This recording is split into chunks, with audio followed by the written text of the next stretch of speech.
Advanced courses తో పాటు first year నుండే campus recruitment training leading companies లో 13,000 plus placements with 13.5 lakhs highest package. విజయవాడలో ఉన్న అతిపెద్ద టూరిస్ట్ స్పాట్ భవానీ ఐలాండ్. అదే భవానీ ఐలాండ్కి ఈ సమ్మర్లో ఫుల్ డిమాండ్ ఉంటుంది. సాధారణ కార్తీక మాసంలో ఎక్కువ ఉంటుంది, కానీ సమ్మర్లో విపరీతంగా హై డిమాండ్ ఉంటుంది. పిల్లలు కూడా సెలవులు ఇచ్చేశారు. దాదాపు 2 నెలల పాటు నా వెనకాల కనబడుతున్న భవానీ ఐలాండ్ పూర్తిగా టూరిస్టులతో కిటకిటలాడిపోతుంది. కానీ వీళ్ళు భద్రతా పరంగా ఎటువంటి జాగ్రత్తలు తీసుకున్నారో తెలుసుకుందాం. ఎందుకంటే కరెక్ట్గా ఏడేళ్ళు 8 ఏళ్ల క్రితం ఇదే కృష్ణానదిలో నా వెనక కనబడుతున్న భవానీ ఐలాండ్ కొంచెం దూరంలోనే కృష్ణానదిలో టూరిస్టు బోట్ ఒకటి తిరగబడి దాదాపుగా 20 మందికి పైగా మృత్యువాత పడ్డారు. దానికి రీజన్ ఏంటంటే వాళ్ళు లైఫ్ జాకెట్లు వేసుకోకపోవడం, ఎక్కువ మంది టూరిస్టులని బోట్లు ఎక్కించడం. సో ఇవన్నీ కూడా భద్రతా ప్రమాణాలు పాటిస్తున్నారా లేదో చూడాలి. ఎందుకంటే ఇప్పుడు వచ్చేదంతా కూడా చిన్న చిన్న పిల్లలు ఎక్కువ వస్తూ ఉంటారు. సో భద్రత అనేది ఎలా తీసుకుంటారో చూడాలి. దాంతోపాటు రాష్ట్ర వ్యాప్తంగా విపత్తు నివారణ అగ్నిమాపక శాఖ వాళ్ళు విపత్తు నివారణ వారోత్సవాలు నిర్వహిస్తున్నారు. విపత్తు నివారణ అంటే విపత్తు జరగకముందు ఎటువంటి జాగ్రత్తలు తీసుకోవాలో వారం రోజుల పాటు ప్రతి ఒక్కరికి కూడా వాళ్ళు వివరించే ప్రయత్నం చేస్తున్నారు. సో విపత్తు నివారణ వారోత్సవ సందర్భంగా విపత్తుకు సంబంధించిన నివారణకి ఎటువంటి జాగ్రత్తలు భవానీ ఐలాండ్కి సంబంధించిన సిబ్బంది కానీ అధికారులు తీసుకున్నారో ఇప్పుడు చూద్దాం. వాళ్ళు ఒకవేళ కనుక లైఫ్ జాకెట్లు కనుక వేసుకోకపోయినా లేదా భద్రతా ప్రమాణాలు పాటించకపోయినా ఏం జరుగుతుంది, అధికారులు దానికి ఏ ఆన్సర్ చెప్తారో కూడా చూద్దాం. నాతో పట్టండి.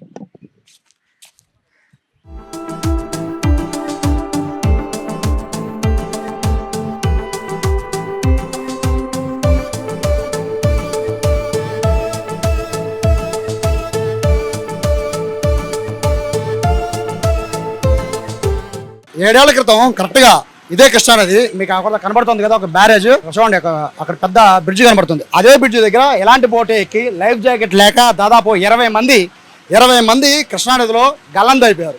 అయినా కూడా అధికారుల తీరు ఏమాత్రం మారలేదు. ప్రస్తుతం మనము బరం పార్క్ నుంచి మనము ఇప్పుడు వచ్చింది భవానీ ఐలాండ్. భవానీ ఐలాండ్ చూడచ్చు, కనీసం ఒక్కళ్ళు కూడా కనీసం లైఫ్ జాకెట్ గురించి కనీసం ఇక్కడ ఇంత కుప్పలుగా లైఫ్ జాకెట్లు పెట్టారు, కానీ కనీసం వీటి గురించి వేసుకోవాలన్న జాగ్రత్త అనేది అధికారులు కాదు, సిబ్బందిలో కాదు, ఎవరిలో కనబడలేదు. ఇప్పటికి మనం 3 రౌండ్స్ ఇదే బోట్లో వెళ్ళొచ్చాం. 3 రౌండ్స్లో కూడా ఒక్కసారి కూడా అధికారులు కానీ సిబ్బంది కానీ వేసుకోమని చెప్పట్లేదు. పైగా ఏదైతే లోపల వాడుతున్నారో గ్యాస్ సిలిండర్ని, అదే గ్యాస్ సిలిండర్ల కోసం ప్రత్యేకమైన వాళ్ళకి బోట్లు ఉన్నాయి. కానీ ఎవరైతే ప్రయాణికులు ఎక్కుతున్నారో అదే ప్రయాణికుల బోట్లో గ్యాస్ సిలిండర్లో తీసుకొస్తున్నారంటే పరిస్థితి చూడదు. ఏపీ టూరిజం వాళ్ళకి ప్రయాణికుల పట్ల ఎంత వాళ్ళ బాధ్యత ఉందో అర్థమైపోతుంది. ఒకసారి గురుగారు లైఫ్ జాకెట్లు వేసుకోమని ఎందుకు చెప్పట్లా మీరు? రీజన్ ఏంటి? ఎవరు చెప్పారు ఎందుకు వేసుకోవాలి? మరి వేయించారా? చెప్పాం కదండి. వేసుకున్నారా అన్న? లైఫ్ జాకెట్ వేసుకోలేదు కదా, చేత్తో పట్టుకున్నారు కదా. చేత్తో పట్టుకుని సరిపోతుందా? చేత్తో పట్టుకుంటే సేవ్ అయినట్టనా? చెప్పామండి. ఇప్పుడు ఇక్కడే కదా 20 మంది చనిపోయారు కదా 20 మంది. ఏం చేస్తున్నారు ఇప్పుడు? నేను 3rd టైం మళ్ళీ రావడం ఎందుకు చెప్పట్లా? చెప్పాం మేము. చెప్పలేదు మరి ఎందుకు మీరేం చేస్తున్నారు? చెప్తే సరిపోతుందా అన్న? ఇప్పుడు ఈ వీటిగా ఉంది కదా, అంతగా వేసుకోరా. మేము అంత ఫోర్స్ చేయట్లేదు. నీట్గా ఉందని వేసుకోవట్లేదు. ఇది కృష్ణా నది కదా, అవునా? 34 అడుగులు లోతు ఉంటుంది. ఎవరు వీళ్ళ ప్రాణాలకు ఎవరు గ్యారంటీ? ప్రాణాలకు ఎవరు గ్యారంటీ అన్న? మీరు అక్కడి నుంచి చెప్పాలి. మీరు ఎందుకు వేసుకోలేదు సార్? మరి దగ్గర ఏం వేసుకోలేదు అంతే. కృష్ణానది ఇదిగోండి, అదే ప్లేస్ లో 20 మంది చనిపోయారు. వేసుకోవాలి కదా సార్? అవును, జాగ్రత్త అవసరమే. దగ్గర పడిపోతుందని వాళ్ళకి తెలియదు. అక్కడ బోట్ పడిపోయింది, తీయడానికి కూడా లేదు, వాళ్ళ బాడీలు కూడా దొరకలా. సరే, ఆ తప్పు జరగకుండా మళ్ళీ ఇంకోసారి వేసుకోవాలి కదా సార్? బాధ్యత అందరికీ ఉండాలి కదా. ఇది నదితో ఆటలాడకూడదు కదా. వాస్తవం అది. సో ఇక్కడ మీరు ఎందుకని బోర్డులు కూడా పెట్టారు కదా, అన్ని చోట్ల బోర్డులు కూడా పెట్టారు. మరి ఎందుకు క్లియర్ ఇన్స్ట్రక్షన్స్ ఎందుకని పట్ల? మేము చెప్పామండి, 1-2 సార్లు చెప్పాం కదా. అక్కడ చెప్పారు, ఒకసారి చెప్పారు, వదిలేశారు. ఎవరు లైఫ్ జాకెట్ వేసుకోవట్లేదు. మీరు బాధ్యత ఏది మరి? అంటే అధికారులు పూర్తిగా వదిలేశారా? చెప్పొద్దని చెప్పారా? వాళ్ళు ఏం చెప్పలేదు, మేము చెప్పాము వేసుకో. ప్రతిరోజు ఇదే ఏదైనా ఇన్సిడెంట్ జరిగితే మాత్రం హుటాహుటిన ఒక వారం 10 రోజుల పాటు హడావుడి చేసేస్తారు. తర్వాత ఏ హడావుడి ఉండదు. ఇంత పెద్ద కృష్ణానదిలో రేపొద్దున రాబోతోంది సమ్మర్ హాలిడేస్. పిల్లలందరితో కూడా కార్తీక మాసంలో కన్నా 2 రెట్లు ఎక్కువ ఈ 2 నెలల పాటు, అంటే దాదాపు జూన్ 12 వరకు కూడా పిల్లలతో అందరూ కూడా భవానీ ఐలాండ్ వస్తూ ఉంటారు. అటువంటి పరిస్థితుల్లో ఎంత కేర్గా ఉండాలి. మొత్తం ఫుల్ అయిపోతుంది. ఇంత సమ్మర్లో మిట్ట మధ్యాహ్నం పూట కూడా ఇంతమంది ఎక్కుతున్నారంటే భవానీ ఐలాండ్కి వెళ్ళేది విజయవాడలో భవానీ ఐలాండ్ మాత్రమే ఇక్కడ చూడదగిన ప్రదేశం. అలాంటి భవానీ ఐలాండ్కి కొన్ని వేల మంది వస్తూ ఉంటారు ఈ 2 నెలలు కూడా. బట్ పరిస్థితి ఏంటి అనేది ఒకసారి ఆలోచించుకోవాలి. దీనికి సంబంధించిన టూరిజం అధికారులు ఏం చెప్తారో వాళ్ళని అడిగి తెలుసుకుంటారు.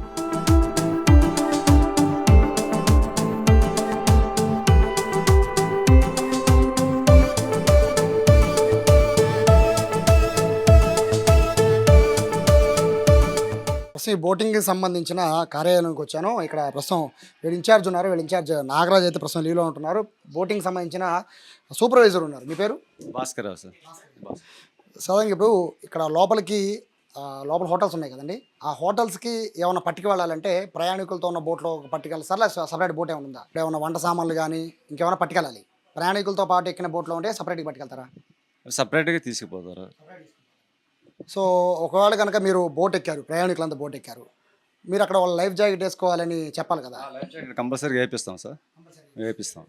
ఒకవేళ అంటే అక్కడ డ్రైవింగ్ చేస్తున్నారు కదండీ! ఆయనను ప్లస్ అక్కడ ఇన్‌చార్జ్ ఒకడున్నారు. వాళ్ళు కూడా ఏసుకోవాలా? అంటే డ్రైవరు ఏసుకోవాలి.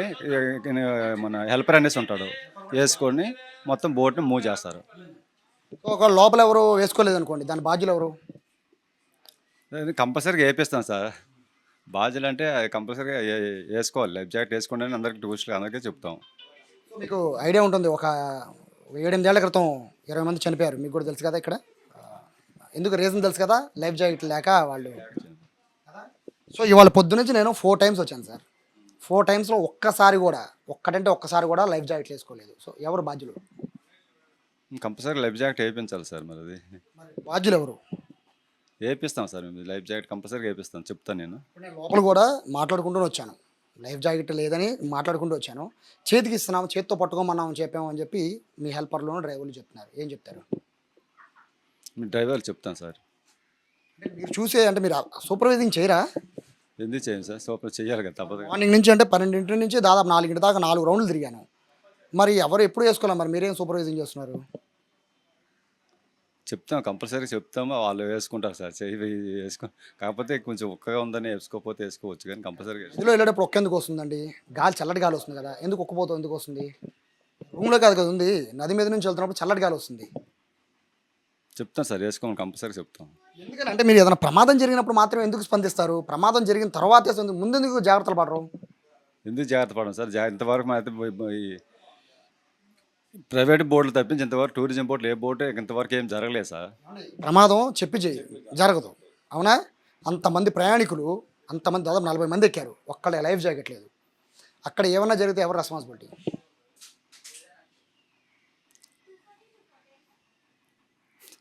చెప్తాను సార్ అందరికీ వేసుకో. 4 గ్యాస్ సిలిండర్ని ప్రయాణికులతో పాటు ఎక్కించారు. దానికి ఎవరు బాధ్యులు? ఒక్క సిలిండర్ లీక్ అయినా ఎవరు బాధ్యులు? తప్పించుకోవడానికి కూడా దారి ఉండదు కదా! అందరూ నదిలో దూకేయాలి కదా! సిలిండర్ లీక్ అయితే ఏం చేయాలి ప్రయాణికులు? నేను చెప్తాను సార్. చెప్పి వాళ్ళకి అలాగా వేరే బోట్లో పంపించడానికి చేస్తాం. అది కాదు సార్. ఇప్పుడు దాంట్లో ఎందుకు ఎక్కించారో అన్న, ప్రయాణికులు ఎక్కే బోట్లో ప్రయాణికులు 120 రూపాయలు టికెట్ కొన్నారు. 120 రూపాయలు టికెట్ కొన్న ఒక్కొక్క ప్రయాణికులు దాంట్లో కూర్చుంటే 4 సిలిండర్లు మీరు దాంట్లో 5 సిలిండర్లని దాంట్లో పెట్టారు. దాంట్లో ఎందుకు పెట్టారు? నేను తప్పుడు లేను నేను సార్. చెప్తాను సార్ అందరూ. మీరు సూపర్వైజర్ కదా సార్, మీరు ఉండరు. మీరు చూస్తా చేయమంటలేదు. మీరు వాళ్ళ ఒక్కరోజు మా కళ్ళకి కనబడింది. రోజు అలా తీసుకెళ్తూనే ఉంటారు కదా, సిలిండర్ని మామూలు దాంట్లో ఎందుకు ఎక్కించారో అని అడుగుతున్నాను సార్. తీసుకెళ్ళాలి సార్. ఇప్పుడు ఉదయం మార్నింగ్ పూట పబ్లిక్ లేనప్పుడు తీసుకెళ్తారు. 40 మంది ఎక్కిన బోట్లో నేను ఎక్కాను.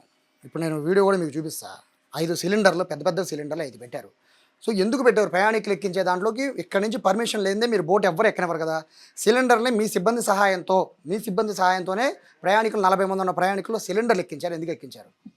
ప్రస్తుతానికి నేను అప్పుడు లేను. ఎక్కించాం సార్. అలాగే ఎక్కించకంట ముందు మార్నింగ్ ట్రిప్లోనే లేదా లాస్ట్ ట్రిప్లోనే ఎవరు లేనప్పుడు పంపిస్తాం అది. సో, దీనికి ఎవరు బాధ్యులు కాదు, చూడలేదు అంటారు ఫైనల్గా. పూర్తి నిర్లక్ష్యం, ప్రయాణికుల ప్రాణం పట్ల నిర్లక్ష్యం. 120 రూపాయలు టికెట్. ఒక టికెట్ 120 రూపాయలు కొన్న ప్రయాణికుడు సేఫ్గా భవానీ ఐలాండ్కి వెళ్తాడని గ్యారంటీనే లేదు. సిలిండర్లు ఎక్కించేస్తున్నారు, లైఫ్ జాకెట్లు వేసుకోరు, డ్రైవర్ వాళ్ళ ఇష్టం, అక్కడ హెల్పర్ వాళ్ళ ఇష్టం, ఎవరి ఇష్టం వాళ్ళు చేస్తున్నారు. అధికారులు అడిగితే నేను చూడలేదు, నేను చేయలేదు. ఇది సమాధానం. ఖచ్చితంగా దీనిపైన అయితే ఉన్నతాధికారులు చర్యలు తీసుకోవాలి. ప్రమాదాలు జరగకుండా ఉండాలంటే ముందు జాగ్రత్తలు ఖచ్చితంగా తీసుకోవాల్సిన అవసరం ఉంది. ఓ పక్కన విపత్తు నివారణకు సంబంధించిన వారోత్సవాలు చేస్తున్నారు. ఎంత జాగ్రత్తగా ఉండాలో చెప్తుంటే అధికారి నిర్లక్ష్యం అనేది కొట్టొచ్చినట్టు కనబడుతుంది. దీనికి ఉన్నతాధికారులు ఏ విధంగా స్పందిస్తారో వేచి చూద్దాం. కెమెరా పర్సన్ కృష్ణతో సాయి, సుమన్ టీవీ, భవానీ ఐలాండ్ నుంచి.